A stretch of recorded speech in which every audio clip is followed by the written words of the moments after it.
and I guess they let 5% of the visible light through, which is what you're supposed to wear for welding. Uh-huh. And I have a lighter pair in the car because if it's cloudy, you can't drive with these. So you're basically walking in the dark. Is that how it feels? Maybe the best way to... Let me actually put the camera through there. That's what I was going to say. You can kind of see. Yeah. Huh. And you get used to it. I decided that I had to find a way to be able to physically wear the fluid-filled prosthetic contact lenses that had given me my life back with chemically burned eyes. I lost the ability to wear those because of what happened to me in Fort Collins, and I needed to get them back if at all possible. The problem is the process of fitting them takes 6 weeks for me of 8 to 5, Monday through Friday, and it's ridiculously painful. And so I had to start working with a pain clinic in Southern California and said I need to be prepared to endure this for 6 weeks.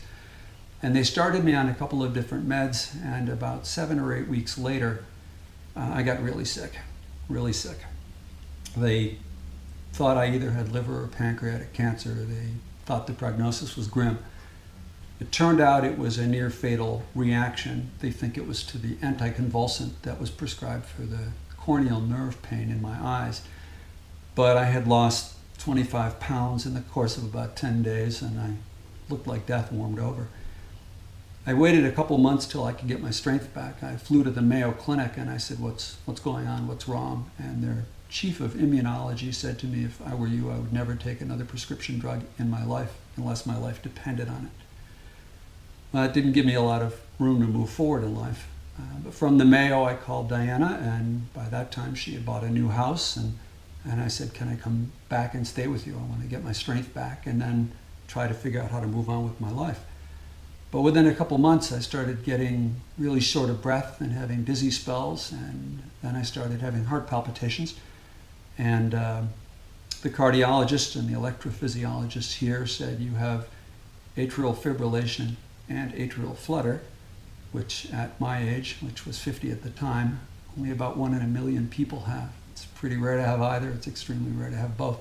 They deemed it too risky to treat the symptoms, and they deemed it too risky to perform the surgeries that were normally designed to approach this. So they all kind of said, let's see if it gets any better, and that's our best option. The heart problems haven't gotten any better. This year I've passed out 6 times already.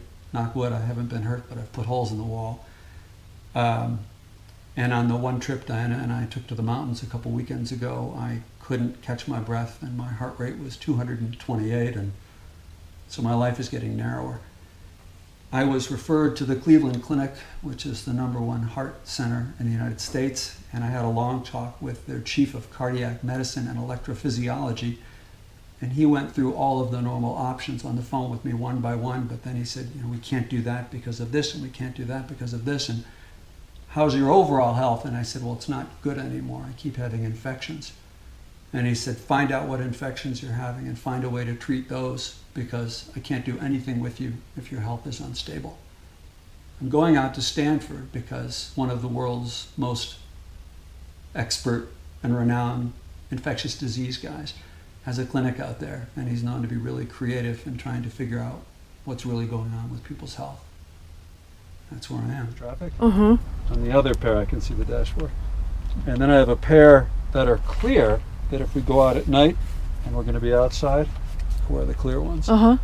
But standing around people's houses, they just fog up. And in the car, if I don't have at least 2 windows down, they fog up. And after I walk, I have to have all 4 windows down or they fog up. Wow. And I've tried like 6 different anti-fog solutions, and 5 didn't work, and 1 did work. But whatever the chemical was, it was burning my eyes. Oh. So